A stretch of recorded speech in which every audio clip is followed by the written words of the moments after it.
మానస సరోవర్ యాత్ర ప్లాన్ చేస్తున్నారా? నమ్మకంగా సేఫ్గా మీ కలల మానస సరోవర్ యాత్రని ట్రావెల్ టర్న్స్ తో నిజం చేసుకోండి. మరిన్ని వివరాలకు ఈ నెంబర్కు కాల్ చేయండి. నమస్కారం. మాఘపురాణం 11వ రోజు పారాయణలోకి వచ్చాం. ఈరోజు మాఘశుద్ధ ఏకాదశి. ఏకాదశి నాడు ఉపవాసం ఉండే అలవాటు ఉన్నవాళ్ళు ఈ రోజున ఉపవాసం ఉండొచ్చు. రేపొద్దున ద్వాదశి నాడు పారాయణ చేసుకోవచ్చు. ఈ మాఘశుద్ధ ఏకాదశిని భీష్మ ఏకాదశిగా చెప్తారు. దీనికి 2 రోజుల ముందు వచ్చిన అష్టమి నాడు భీష్మాష్టమి అని చెప్తారు. ఆ రోజునే భీష్మ పితామహులు నిధనం చెందారని, వారి పేరు మీదుగా ఈ రోజున భీష్మ ఏకాదశి అని చెప్తారని చెప్పుకుంటాం. మనం పురాణాల్లో కూడా ఇట్లా చెప్పబడుతుంది. ఏకాదశి నాడు అన్ని ఏకాదశిలో ఉండగలిగినా లేకపోయినా ఇలా ప్రత్యేకమైనవి పర్వదినాలుగా చెప్పబడేటువంటి ఏకాదశుల్లో ఉపవాసం అంటే అన్నానికి భిన్నంగా ఏదైనా స్వీకారం చేయటం, అన్నము తినకుండా ఉండడము. దాని భిన్నంగా ఉండలేని వాళ్ళు, పలహారాలు చేసి ఉండలేని వాళ్ళు ఏదైనా కొంచెం అన్నంతో బియ్యపుతో చేసిన పదార్థం కాకుండా ఇంకొకటి ఏదైనా తీసుకుని కొంచెం తేలిగ్గా ఉపవాసం చేసి ద్వాదశి నాడు పారణ చేస్తే అద్భుతమైన ఫలితం లభిస్తుందని చెప్తారు. అవకాశం ఉన్న వాళ్ళు చేసుకోవచ్చు. వశిష్ఠ మహర్షికి దిలీప మహారాజుకి జరుగుతున్నటువంటి సంభాషణలో భాగంగా మృగశృంగుడు అతని పుత్రుడైనటువంటి మృకండుని యొక్క వృత్తాంతం చెప్పబడింది. ఇప్పుడు చెప్తున్నారు, దిలీప మహారాజా ఇంకా మృకండుని పుత్రుడైన మార్కండేయుని చరిత్రను కూడా వినుము. మార్కండేయ చరిత్ర అత్యంత పుణ్యదాయకమైనది. దీన్ని విన్నా చదివినా ఎవరైనా సరే భక్తులందరూ పరమ భాగవతోత్తములు కాగలరు. పైగా భగవంతుని కృపకి పాత్రులై సద్గతులను పొందగలరు. ఇప్పటిదాకా మనం విష్ణు పూజ చేయండి అని చెప్పాం. మృగశృంగుడు విష్ణువుని ప్రత్యక్షం చేసుకున్నాడు అని కథలో కూడా విన్నాం. ఇక్కడి నుంచి శివ పూజా విధానాన్ని తెలియజేస్తారు. మార్కండేయుడు పరమశివ భక్తుడు, మనకు తెలిసిందే కదా, అది చెప్తున్నారనమాట. శ్రద్ధగా వినమంటున్నారు. మార్కండేయుడు మృకండుని పుత్రుడు, మృగశృంగునికి మనవడు. 16 సంవత్సరములు మాత్రమే అంత చిన్న ఆయుష్ కలిగినటువంటి మృకండ కుమారుడు. ఇతడు మృకండునికి పార్వతీ పరమేశ్వరుల దయ వల్ల జన్మించిన వరప్రసాదం. అయితే సంతానహీనుడైన మృకండు సర్వేశ్వరుని పూజించి తపస్సు చేసి మెప్పించి దానివల్ల ఫలితంగా లభించిన కుమారుణ్ణి అల్లారు ముద్దుగా పెంచుకున్నాడు. రోజులు గడుస్తున్న కొందికి పిల్లవాడు పెరుగుతుంటే సంతోషం కంటే దుఃఖం పెరగటం మొదలుపెట్టిందట. కాలగమనంలో పిల్లవాడికి 5 సంవత్సరాలు నిండినాయి. తల్లిదండ్రులు బాలునికి ఉపనయనాది వైదిక కర్మలన్నీ పూర్తి చేశారు. అక్షరాభ్యాసం చేసి గురువు వద్ద విద్యాభ్యాసం చేయటానికి నిర్ణయించారు. అంటే మరి ఉపనయనానికి ముందు అక్షరాభ్యాసం లేదా అంటే లేదనుకుంటానండి. పురాణం ప్రకారం అట్లా చెప్తారు. ఉపనయనం చేసిన తర్వాతే విద్యాభ్యాసం. పైగా వీళ్ళు మనం చేసుకుంటున్నట్టుగా ఇప్పుడు గర్భాష్టమంలో 8వ 9వ ఏట 7వ ఏట 9వ ఏట 11వ ఏట అట్లా కాకుండా కొంచెం 5 ఏళ్లకే, మనం అన్ని కథల్లోనూ 5 ఏళ్ళు నిండినే ఉపనయనం చేశారు లాంటివి కనపడుతూ ఉంటాయి. ఆ కాలం అది అయ్యి ఉంటుంది, అప్పుడు పద్ధతేమో అది. సరే, క్రమంగా పిల్లవాడు మార్కండేయుడు చదవటం రాయడం ప్రారంభించాడు. తన తండ్రి వల్లనే అచిరకాలంలోనే అన్ని శాస్త్రాలు ఔపోసన పెట్టాడు. వేదాంగాలను, పురాణ ఇతిహాసాలను, స్మృతులను పఠించాడు. సకల సద్గుణోపేతుడయ్యాడు. వినయ విధేయతలు, పెద్దల ఎడల గౌరవభావము ఇలాంటివి ఎన్నో మంచి గుణాలతోటి సద్గుణ సముపార్జితంగా ఉన్నాడు పిల్లవాడు.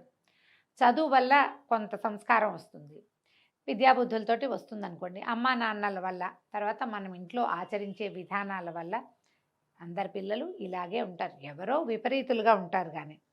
అయితే ఇతను ఎంత శాస్త్రపారంగతుడైనా కూడా మార్కండేయుని తల్లిదండ్రులైన మరుద్వతి మృకండులకు మాత్రము నిత్యము, నాయన కుమార, బాల్యం నందే నువ్వు సకల శాస్త్ర కోవిదుడు అయ్యావు.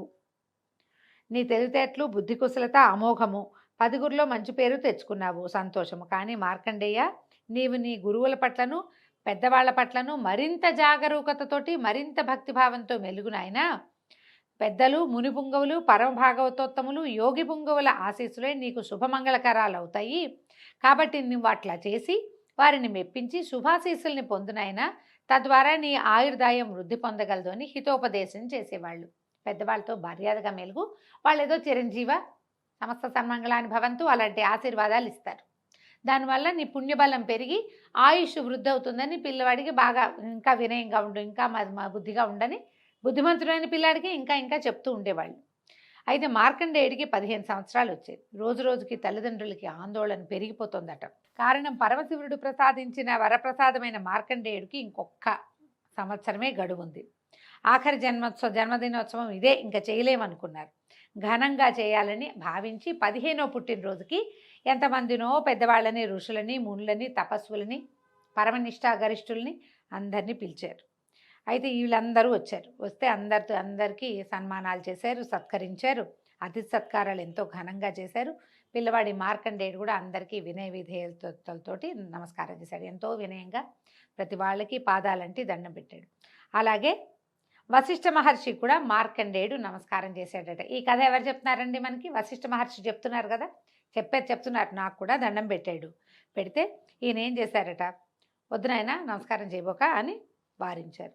ఈ మార్కండేయుని దీవించడానికి తిరస్కరించిన వశిష్ఠ మహర్షిని చూసి అందరూ ఆశ్చర్యపోయారు. మహానుభావ వశిష్ఠ మహర్షి తమలో లోకానికి గురుతుల్యులు, ఇట్లా ఒక పిల్లవాడు, ఒక బాలకుడు జన్మదినోత్సవం రోజున నమస్కారం చేస్తుంటే మీరు వారిస్తున్నారేమిటి, ఆశీర్వదించరా పిల్లవాడిని అని అడిగితే ఈయన ఏమన్నారు, పిల్లవాడు బాలుడు, అల్పాయుష్కుడు, ఇతని జీవితకాలం 16 సంవత్సరాలే, మరికొంది రోజుల్లో మరణించబోయి ఇతన్ని మీరందరూ దీర్ఘాయుష్మాన్ భవ అని దీవించారు.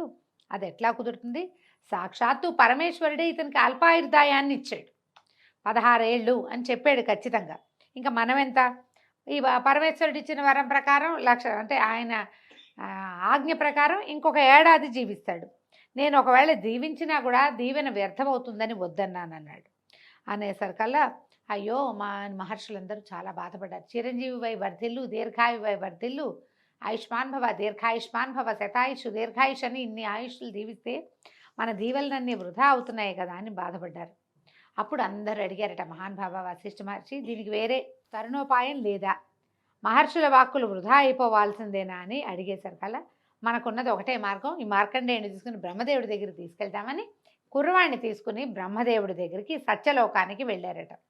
వీళ్ళందరినీ చూసి వశిష్ఠ మహర్షి కూడా వచ్చేసరికి బ్రహ్మదేవుడు ఎంతో సంతోషిస్తే అప్పుడు పిల్లవాడు మార్కండేయుడు బ్రహ్మదేవుడికి నమస్కారం చేసేసరికల్లా దీర్ఘాయుష్మాన్ భవ, చిరంజీవిపై జీవించినాయనా అని చెప్పి దీవించారు. చిరంజీవిగా జీవించమన్నారు. అనేసరికల్లా అప్పుడు వశిష్ఠ మహర్షి ఈ మార్కండేయుడి జన్మ వృత్తాంతాన్ని చెప్పి తరుణోపాయం చెప్పమన్నారు. బ్రహ్మదేవుడు కూడా నాలుగు కోరుకున్నాడు అనమాట. ఆయన అయ్యో పొరపాటు చేశాం అని చెప్పి తెలియక ఈ పిల్లాడిని చిరంజీవిగా దీవించాను అని ఆలోచించి కుమారుణ్ణి దగ్గర తీసుకున్నాడు. ఆ పిల్లవాడిని, నాయన సాంబశివుడే నీకు రక్ష, మహర్షులు అమోఘ వచస్కులు వీళ్ళందరూ నిన్ను దీవించారు, నేను కూడా దీవించాను. ఇలాంటప్పుడు నిన్ను రక్షించగలిగేవాడు పరమేశ్వరుడే అని చెప్పి మీరు వెళ్ళండి, పిల్లాడికి ఏం ప్రమాదం రాకుండా నేను చూసుకుంటానని ఋషులందరినీ పంపించేశాడు. పంపించి కుర్రాడికి చెప్పాడనమాట మార్కండేయుడికి, పుణ్యక్షేత్రమైన కాశీకి పోయి నిత్యము కాశీ విశ్వనాథుడిని మనసారా సేవించు, శివ పూజ విడవద్దు అని చెప్పి పంపించాడు. మార్కండేయుడు ఇంటికి వచ్చాక వీళ్ళు కాశీనగరంలో లేరు, కొంచెం యువతలుగా ఎక్కడ ఉన్నారు. నేను వెళ్ళి విశ్వనాథుడిని సేవించి వస్తానని, అంటే సంతానం కలిగాక సొంత ఊరికి వచ్చేసి ఉంటారు, గర్భవతి అయ్యాకో దర్శనం అయ్యి ఆయన నుంచి వరం లభించాక వెనక్కి వచ్చేసారు. అబ్బాయి మళ్ళీ కాశీ వెళ్తానని మొదలుపెట్టాడు. సరే వెళ్తాననేసరికి వీళ్ళు ఇంకా పిల్లవాడు బతికేది ఏడాది, ఈ ఏడాదిలో మనం పిల్లాన్ని మిస్ అయిపోతామని అతను ఎక్కడ మరణిస్తాడో తెలియకుండా అయిపోతుంది కదా, అందుకని అలా పోగొట్టుకోవడం ఇష్టం లేక మేము కూడా వస్తామని చెప్పి భార్యాభర్త మళ్ళీ బయలుదేరారు. చాలా రోజులు శ్రమపడి కాశీ నగరానికి చేరి విశ్వేశ్వరుని సమీపంలోనే ఒక ఆశ్రమాన్ని నిర్మించుకుని ఉన్నారు. మార్కండేయుడు విశ్వేశ్వర సమీపంలో సాన్నిధ్యంలోనే శివధ్యానంలో మునిగి రాత్రింబవళ్ళు ఉండేవాడు. సదా శివలింగాన్నే సేవించేవాడు. కాలగమనంలో 16వ ఏట ప్రవేశించాడు. మరణం ఆసన్నమైంది. మార్కండేయుని జీవితకాలం పూర్తయిందని తెలుసుకున్న యముడు, భటులారా వెళ్ళండి, కాశీక్షేత్రంలో ఉన్న మార్కండేయుని ప్రాణాలని కొనిరండి అని ఆజ్ఞాపించాడు. యముని ఆజ్ఞ ప్రకారం యమదూతలు కాశీలో శివసన్నిధిలో ధ్యానం చేసుకుంటున్న మార్కండేయుని వద్దకు వచ్చి ప్రాణాలు తీసుకోబోయారు. కానీ లాభం లేదు. మార్కండేయుని చుట్టూతా తెలియని ఏదో ఒక తేజస్సు ఆవరించుకుని ఉందట. ఆ వేడిమికి యమదూతలు నిలవలేకపోయారు. కాలపాశం కూడా మార్కండేయుని చేర్ల. దాంతో ఆ బాధలు పడలేక దాన్ని తట్టుకోలేక యమదూతలు వెళ్ళి మేము అతని సమీపంలోకి వెళ్ళిపోతున్నాము, ఏదో తేజస్సు ఉంది, అది అగ్నికణాల్లాగా మమ్మల్ని బాధిస్తోందని చెప్పేసరికల్లా యముడు ఆశ్చర్యపోయి మన వృత్తి ధర్మానికే విరుద్ధంగా ఉంది, నేను చూస్తానని అనుకుని తన వాహనమైన దున్నపోతుని అధిరోహించి అక్కడికి వెళ్ళాడు.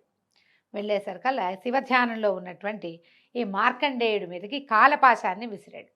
అయితే కళ్ళు తెరిచి చూశాడట మార్కండేయుడు. చూస్తే సాక్షాత్తు యమధర్మరాజు తన ప్రాణాలను తీసుకుపోయే ప్రయత్నంలో ఉన్నాడు. భయపడిన మార్కండేయుడు శివలింగాన్ని గట్టిగా కావులించుకున్నట. శివ, సాంబశివ, రక్షించు రక్షించు నన్ను అని పరిపరి విధాలుగా స్తోత్రం చేస్తూ భయంతో శివలింగాన్ని కావలించుకున్నాడు. తదేక దీక్షతో శివునే ధ్యానిస్తున్న మార్కండేయుని మొరని కైలాసమునందున్న పార్వతీ పరమేశ్వరులు విన్నారు. బాలుని ఆక్రందనను విన్న మహేశ్వరుడు మహోగ్రమైన రౌద్రాకారంతో శివలింగాన్ని పటేల్ని చీల్చుకుని వచ్చి తన త్రిశూలంతో ఎదురుకుండా ఉన్న యముడిని పొడిచినంత పనిచేసి మార్కండేయుడిని రక్షించాడు. మనం రకరకాలుగా వింటామండి. ఈ పాశం వేశాడని కావగలించుకున్నటువంటి మార్కండేయుడితో పాటు పరమేశ్వరుడి మీద శివలింగానికి కూడా ఆ పాశం పడిపోయిందని, అప్పుడు శివలింగంలోంచి రౌద్రాకారంతో రుద్రుడు బయటికి వచ్చాడని చెప్తారు. కొంచెం ముందు వెనకగా ఇలాగే జరిగిందనమాట. సరే, ఎప్పుడైతే ఈ శూలం యముడికి తగిలిందో యముడు పడిపోయాడు కింద, మరణించాడని కొన్ని కథల్లో చెప్తారండి. కొన్ని పాఠభేదాలు ఉంటాయి. కానీ శూలం తగిలిన వాడు జీవించి ఎలా ఉంటాడు? ఉండకపోయి ఉండొచ్చు, ఆయన శూలం తగిలి పడిపోయి ఉండొచ్చు. అయితే ఎప్పుడైతే ఈ యముడే దెబ్బతిని పడిపోయేసరికల్లా అష్టదిక్పాలకుడు బ్రహ్మాది దేవతలు పరుగున వచ్చి పరమేశ్వరుని పరుపరి విధాలుగా ప్రార్థించి శాంతించు, కోపం చల్లార్చుకో, యముడు తన విధిని నిర్వహించాడు, తమరిచ్చిందే వరము, 16 సంవత్సరాల అల్పాయుష్కుడైన కుమారుణ్ణి మృకండుడికి తమరు ఇచ్చారు, 16 ఏళ్లే ఇతని ఆయువని రాయబడి ఉంది. మృకండుని కుమారుడైనటువంటి మార్కండేయుడి ఆయుష్ 16 సంవత్సరాలని, వాడు పుట్టక ముందు తమరు రచించిందే కదా అతని నుదుట రాత అని పరిపరి విధాలుగా ప్రార్థించారు. ఆయువు తీరింది, యముడు తన కర్తవ్యాన్ని నిర్వహించాడు, బాలుడు ప్రాణాలు తీయటానికి వచ్చాడు. యముడు తప్పేముంది? తన బాధ్యతని తను నిర్వర్తించాడు. అయితే సదా మీ ధ్యానంలో ఉండటం వల్ల మీరు అతన్ని చిరంజీవిగా దీవించారు. అది యమధర్మరాజుకు తెలీదు. ధర్మపాలన, యముని విధేయత, దాన్ని గ్రహించి దాన్ని పరిగణించి ఆ యమధర్మరాజుని పునర్జీవితుని చేయండి. ఇతని ఈ రకంగా పడిపోతే కాలం ఎట్లా నడుస్తుంది? అతనే కదా కాలగణన దైవం అని బతిమలాడారు. యముడు లేని సృష్టిని ఊహించలేము అని, సర్వేశ్వర మా అభ్యర్థనను మన్నించండి, యముడిని వదిలిపెట్టండి అని పరిపరి విధాలుగా ప్రార్థిస్తే అప్పుడు పరమేశ్వరుడు శాంతించి యముడిని బతికించి, యమా నీవు నా భక్తుల జోలికి రావలదు, ఒకవేళ తప్పనిసరి అయినచో నా అనుమతి తీసుకో అని చెప్పి మార్కండేయుడిని పరిపరి విధాలుగా చిరంజీవిగా దీవించి ఆయన కైలాసానికి వెళ్ళిపోయాడట. మార్కండేయుడు చిరంజీవని, ఇప్పుడు కూడా ఆయన మార్కండేయుడు జీవించే ఉన్నాడని, ఆంజనేయుడితో పాటుగా ఈయన కూడా జీవించే ఉన్నారని చెప్తారు. పరమేశ్వరుని కృప వలన తన కుమారుడైన మార్కండేయుడు చిరంజీవైనాడని మృకండు పరమానందాన్ని చెంది తాను మాఘమాస వ్రతమును ప్రతి ఏటా ఆచరించినందువలనే తన కుమారుడు తనకి దక్కాడని నమ్మి మాఘమాస వ్రతాన్ని ఎల్లెడలా ఆచరించినట్లుగా చేశాడు. భగవంతుడటు చిరకాలం జీవించి చివరికి భగవంతుల్లో లీనమైపోయారని చెప్తారు. దీని తర్వాత ఆ కల్పాంతం దాకా ఆయన జీవించే ఉంటారని కూడా కొన్ని కథనాలు చెప్పబడతాయి. ఈ మార్కండేయ చరిత్రను విన్నను చదివినను ఆ పరమేశ్వరుని కృపకి పాత్రులై కైలాస ప్రాప్తిని పొందగలరు.